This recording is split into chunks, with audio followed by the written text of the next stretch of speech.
A lot of things will happen in 2023. There will be a hybrid solar eclipse, a general election in Canada, the launching of Blue Origin's Blue Moon lander, and the world will probably come to an end. Okay, only joking.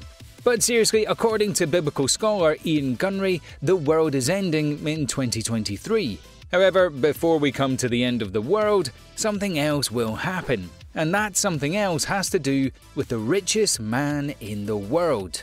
And a space delivery cargo. Or an Amazon delivery cargo if that's more up your alley. Yeah, you heard that right. 2023 just might see the very first Amazon delivery to the moon.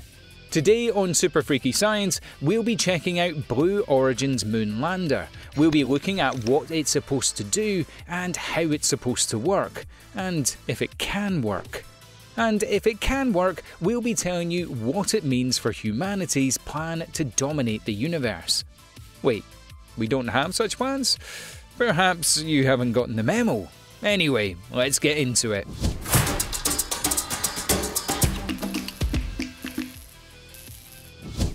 Blue Origin and the Amazon delivery to space. Blue Origin is the brainchild of a certain man who also happens to be the richest in the world, if you don't count a certain Russian, that is. It appears that Blue Origin has been working on a landing system that could put human astronauts on the moon in 2024. But before that, Blue Origin is looking to deliver a ton of cargo to the dark side of the moon a year. Okay, we're kidding. It's not the dark side of the moon, it's just the moon.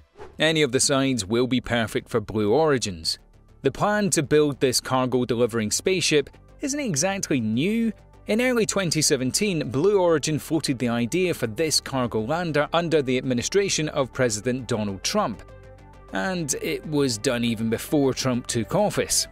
When Blue Origin first proposed, they called it an Amazon-like lunar delivery system that would eventually lead to a permanent inhabited moon base. So, yeah, Blue Origin wasn't only proposing an Amazon-like delivery to the moon, they were also proposing moving permanently. This would be like your Amazon delivery guy permanently moving into your basement after a few deliveries. That wouldn't be so nice, would it? Thankfully, as far as we can tell, the moon is uninhabited, so Blue Origin, which is the Amazon delivery guy here, wouldn't have to take permission from anyone before moving in. The proposal submitted. The proposal submitted to NASA was that the lander would be able to carry up to 10,000 pounds of payload. 10,000 pounds sounds like a lot, but you probably don't know how heavy it is. Well, it's heavier than a hippo, almost as heavy as an African bush elephant, and is very nearly as heavy as your average Tyrannosaurus Rex. The whole thing could be launched by Blue Origin's New Glenn rocket, or failing that, it would be launched by other vehicles including NASA's Space Launch System or United Launch Alliance Atlas V. According to the proposal, the lander would be used to conduct science or deploy rovers. Why is space exploration so difficult? One of the main reasons why space exploration and colonization is so difficult and so expensive is that there is almost no source of raw materials out there in the starry wild. So if we plan on building anything, we would have to bring our raw materials along. That's like moving into someone's home and having to bring your food, furniture and clothing.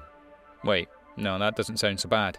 A better analogy is it's like moving to a new state by foot and carrying your house on your back.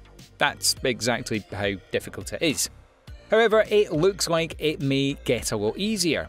Blue Origin plans to land its cargo on the Shackleton crater, an area that has been regarded as a promising location for a permanent lunar base, because its permanently shadowed areas are thought to harbour water ice, a necessity for crew operations. Theoretically, this water can be processed to provide drinkable water, hydrogen for rocket fuels, and even breathable oxygen. If that's true, and scientists suspect that it is, we wouldn't have to haul our house to the moon on foot.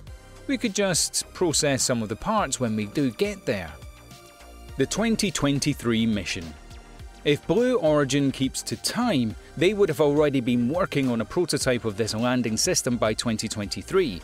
If they do that, they plan on sending a ton of cargo to the moon on an uncrewed mission. If that's successful, the very first astronauts back on the moon may be stepping on it in 2024. But only if the cargo mission is successful. Sadly, it seems the plans already have some hiccups. For one, Blue Origin has reduced the weight of payload that the landing system can land from £10,000 to just a metric ton of cargo, which rounds off to only about £2,000. So no, we aren't exactly going to be taking that hippopotamus to the moon, but we may be able to take a black rhinoceros? Okay, so no, Blue Origin won't be putting a black rhinoceros in their shiny new cargo lander. Instead, they will be putting emergency supplies, tools, spare parts, and a rover for the crew to drive around. Sounds super neat, right? Before we go to the last segment, we've got a super freaky fact for you. And we've got a wager to boot.